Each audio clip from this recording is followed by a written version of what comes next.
ਤੇ ਉਧਰ ਅੱਜ ਇੱਕ ਹੋਰ ਅਹਿਮ ਬੈਠਕ ਹੋਣ ਜਾ ਰਹੀ ਹੈ ਚੰਡੀਗੜ੍ਹ ਦੇ ਵਿੱਚ। ਉਹ ਹੈ ਕਿਸਾਨ ਜਥੇਬੰਦੀਆਂ ਦੀ 30 ਕਿਸਾਨ ਜਥੇਬੰਦੀਆਂ ਦੀ ਅਹਿਮ ਬੈਠਕ ਚੰਡੀਗੜ੍ਹ ਦੇ ਵਿੱਚ ਹੋਣ ਜਾ ਰਹੀ ਹੈ। ਤਾਂ ਚੰਡੀਗੜ੍ਹ ਦੇ ਵਿੱਚ ਬੈਠ ਕੇ ਰਣਨੀਤੀ ਬਣੇਗੀ ਦਿੱਲੀ ਚਲੋ ਪ੍ਰੋਗਰਾਮ ਦੀ। 26 ਤੇ 27 ਤਰੀਕ ਨੂੰ ਦੱਸ ਦਈਏ ਕਿ ਦਿੱਲੀ ਘਿਰਾਓ ਦਾ ਪ੍ਰੋਗਰਾਮ ਕਿਸਾਨਾਂ ਦੇ ਵੱਲੋਂ ਉਲੀਕਿਆ ਗਿਆ ਹੈ। ਖੇਤੀ ਕਾਨੂੰਨ ਦਾ ਵਿਰੋਧ ਲਗਾਤਾਰ ਕਿਸਾਨ ਕਰ ਰਹੇ ਨੇ। ਕੇਂਦਰ ਦੇ ਨਾਲ ਬੈਠਕਾਂ ਤਾਂ ਹੋ ਰਹੀਆਂ ਨੇ ਪਰ ਉਹ ਮੀਟਿੰਗਾਂ ਦੇ ਵਿੱਚ ਕੋਈ ਸਿੱਟਾ ਨਾ ਨਿਕਲਦਾ ਵੇਖ ਹੁਣ ਕਿਸਾਨਾਂ ਨੇ ਦਿੱਲੀ ਘਿਰਾਓ ਦਾ ਐਲਾਨ ਕੀਤਾ ਹੈ। पर सवाल वड्डा यही है कि आखिरकार इस माहौल दे विच किसान दिल्ली पहुंच किवें पाउणगे, क्योंकि हुण तक जेकर किसी ने भी दिल्ली जाने की कोशिश की है तो शंभू बॉर्डर तो अगे उन्होंने नहीं जान दिता। तो हुण तां हालातां दी गल कीती जावे तां दिल्ली च कोरोना के मद्देनज़र हालात भी खराब हो रहे हैं। तो अजिहे च वड्डा सवाल यही है कि किसान दिल्ली च एंटर करनगे किस तरह। अर्शदीप अर्शी मेरे सहयोगी ज्यादा जानकारी लिए जुड़े ने। तो अर्शदीप, अंदोलन लगातार तिखा हो रहा है पर हुण हालात बदल चुके ने। कोरोना का खतरा भी वध गया है। दिल्ली दे विच एंट्री की इजाजत पहला ही नहीं मिली किसानों नूं। तां सवाल वड्डा है कि एंट्री किस तरह होवेगी। फिलहाल की कुछ जानकारी अज दी मीटिंग नूं लैके?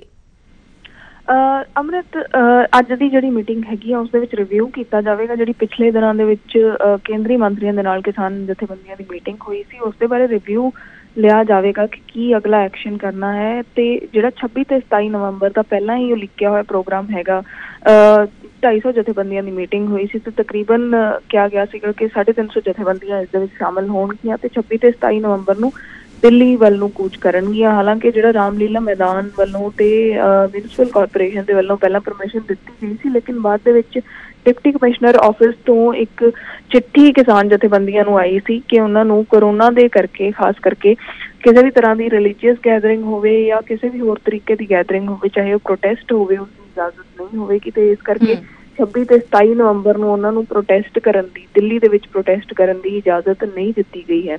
ਲੇਕਿਨ ਜਿਹੜਾ ਕਿਸਾਨ ਜਥੇਬੰਦੀਆਂ ਦਾ ਅੱਜ ਦਾ ਏਜੰਡਾ ਵੀ ਹੈ ਉਹ ਇਸ ਦੇ ਉੱਤੇ ਹੈ ਕਿ 26 ਤੇ 27 ਨਵੰਬਰ ਨੂੰ ਕਿਸ ਤਰੀਕੇ ਦੇ ਨਾਲ ਪ੍ਰੋਟੈਸਟ ਕੀਤਾ ਜਾਵੇਗਾ, ਦਿੱਲੀ ਕੂਚ ਕਰਨ ਦੇ ਬਾਰੇ ਹੀ ਰਣਨੀਤੀ ਤਿਆਰ ਕੀਤੀ ਜਾਵੇਗੀ। ਇਸ ਤੋਂ ਇਲਾਵਾ ਕਈ ਹੋਰ ਗੱਲਾਂ ਵੀ ਨੇ ਜਿਨ੍ਹਾਂ ਦੇ ਉੱਤੇ ਚਰਚਾ ਹੋ ਸਕਦੀ ਹੈ। ਜਿਹੜਾ ਪੰਜਾਬ ਦੇ ਵਿੱਚ ਪ੍ਰੋਕਿਉਰਮੈਂਟ ਬੰਦ ਕੀਤੀ ਗਈ ਹੈ, ਜਿਹੜਾ ਪ੍ਰੋਕਿਉਰਮੈਂਟ ਜ਼ਿਆਦਾ ਹੋਈ ਹੈ ਝੋਨੇ ਦੀ ਤੇ ਉਸ ਤੋਂ ਬਾਅਦ ਬੰਦ ਕੀਤੀ ਗਈ ਹੈ, ਉਸ ਦੀ ਵੀ ਜਿਹੜੀ ਹੈਗੀ ਨਿੰਦਾ ਕੀਤੀ ਗਈ ਹੈ ਕਿਸਾਨ ਜਥੇਬੰਦੀਆਂ ਦੇ ਵੱਲੋਂ, ਉਸ ਦੇ ਉੱਤੇ ਵੀ ਚਰਚਾ ਹੋ ਸਕਦੀ है।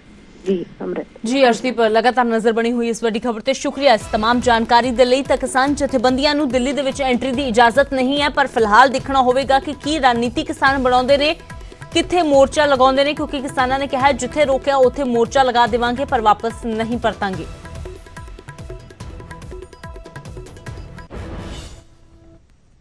तो उधर पंजाब दे विच बाहरी सूबियां तो फसल मंगवाउण दा मामला भी लगातार भखिया होया है। तो हुण हाई कोर्ट ने एक पटीशन ते सुनवाई कीती है जिस विच बाहरी सूबियां तो फसल लियाउण ते कोई रोक नहीं होगी, ये हाई कोर्ट ने कहा है। हालांकि हाई कोर्ट ने कहा है कि बाहरी सूबे तो फसल तो आ सकती है, उस ते कोई रोक नहीं है, पर सूबे की सरकारी मंडी दे विचों फसल नहीं बेची जा सकती।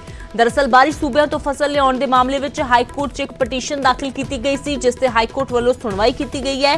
इस दे विच हाई कोर्ट ने कहा है कि बाहरी सूबे तो फसल आउण दे विच या लियाउण दे विच कोई रोक नहीं है, पर वो फसल सूबे की सरकारी मंडी दे विच नहीं बेची जा सकती।